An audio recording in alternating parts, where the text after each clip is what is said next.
J'ai découvert petit à petit que je pouvais utiliser mon métier pour voyager. Soigner pour voyager et puis voyager pour soigner. Et je trouve que ça a vraiment beaucoup de sens de pouvoir venir comme médecin et pas seulement comme touriste.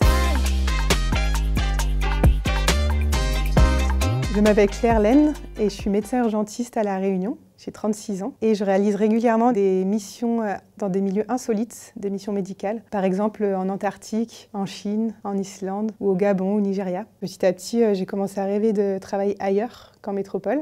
Alors moi, je connaissais que l'humanitaire, donc j'ai beaucoup rêvé de l'humanitaire, de Médecins sans frontières, etc.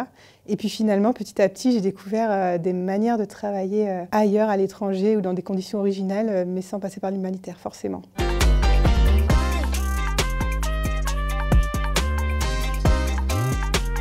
Petit à petit, j'ai découvert qu'on pouvait travailler dans d'autres outre-mer, notamment la Nouvelle-Calédonie. Et là, j'ai eu un contrat très original où je travaillais dans les évacuations sanitaires, uniquement dans les avions entre Nouméa et par exemple les Fidji ou le Vanuatu. Et puis de fil en aiguille comme ça, j'ai commencé à avoir plusieurs autres opportunités de contrats originaux. Alors j'ai pu travailler sur une centrale nucléaire en Chine, il y a 2 ans, sur des cliniques pétrolières en Afrique, au Gabon et au Nigeria, dans un bateau d'expédition scientifique qui descendait au sud de La Réunion, très loin dans l'océan Indien. J'ai pu travailler sur un bateau de croisière de luxe au large de l'Islande, ça c'était il y a pile 1 an, dans la forêt amazonienne de Guyane. Également, là, tout récemment, je reviens d'une grosse expédition en Antarctique sur des tracteurs chenillés à travers la glace pendant 23 jours. Donc moi, j'étais le médecin urgentiste de l'expédition, on était 10 personnes, mais c'est tellement une petite expédition que le médecin fait aussi autre chose.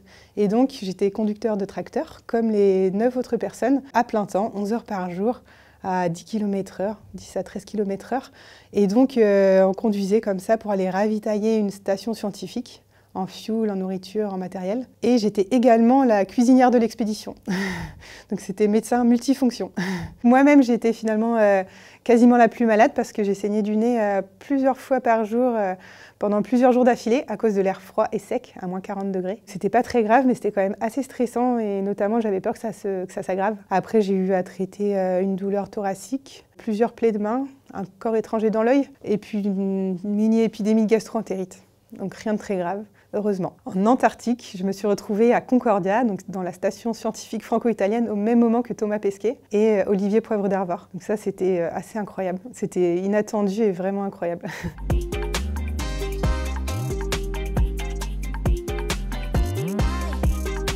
Alors par exemple, au Gabon, je me suis retrouvée à soigner une petite de 4 ans qui avait une drépanocytose, donc une maladie grave qui la rend plus sensible aux infections.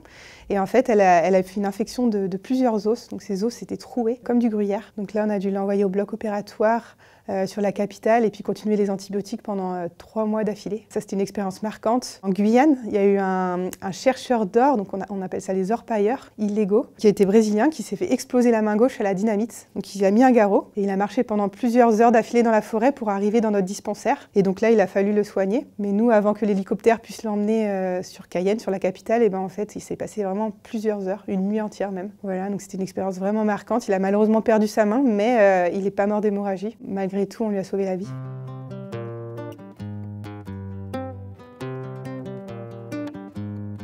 J'ai quand même vraiment choisi de rester ancrée à La Réunion pour justement avoir une vie amicale et familiale stable et ne pas partir partout dans le monde comme une SDF du monde. Ceci dit, on soigne vraiment avec les moyens du bord quand même. Par exemple, au Nigeria, j'ai dû soigner un malade qui manquait de phosphore. J'ai cherché partout du Phocitan, le médicament pour supplémenter en phosphore qu'il n'y avait pas.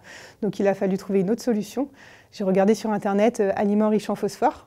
Et donc, je suis tombée sur l'œuf, notamment le blanc d'œuf. Alors, c'était un malade qui était dans le coma, qui avait un tuyau pour aller du nez jusqu'à l'estomac, tout petit pour le nourrir. Donc, l'œuf dur, ça passait pas dans le tuyau. On a mis de l'œuf cru. Il y a un côté un peu humanitaire dans le sens débrouille. Par contre, c'est vrai qu'on avait quand même un accès au scanner, un accès à l'intubation, à des soignants relativement bien formés. C'est vrai que quand on m'a proposé de partir au Nigeria, j'ai regardé sur Google et j'ai vu qu'il y avait des kidnappings sans arrêt. Moi, j'avais une escorte militaire pour m'accompagner à la clinique tous les matins et tous les soirs et on ne pouvait pas sortir, c'était trop dangereux. J'ai quand même échangé avec les collègues sur place qui m'ont dit que si on est kidnappé, à cet endroit-là du Nigeria, c'est pour des rançons. Donc en fait, ils nous veulent vivants pour pouvoir être échangés contre de l'argent. et non pas morts, contrairement à d'autres zones du Nigeria qui sont vraiment beaucoup plus dangereuses. J'ai jamais été en zone de guerre, j'accorde quand même une relative importance à la sécurité. J'ai un collègue qui est parti à Gaza et je suis admirative. J'ai extrêmement soif de voyage, j'aime voyager, c'était un rêve d'adolescente très tenace. Et donc j'ai découvert petit à petit que je pouvais utiliser mon métier pour voyager. Soigner pour voyager et puis voyager pour soigner. Et je trouve que ça a vraiment beaucoup de sens de pouvoir venir comme médecin et pas seulement comme touriste. Et de pouvoir venir dans la culture, chez les gens lorsqu'ils sont malades et pas seulement visiter des monuments et manger dans les restaurants typiques.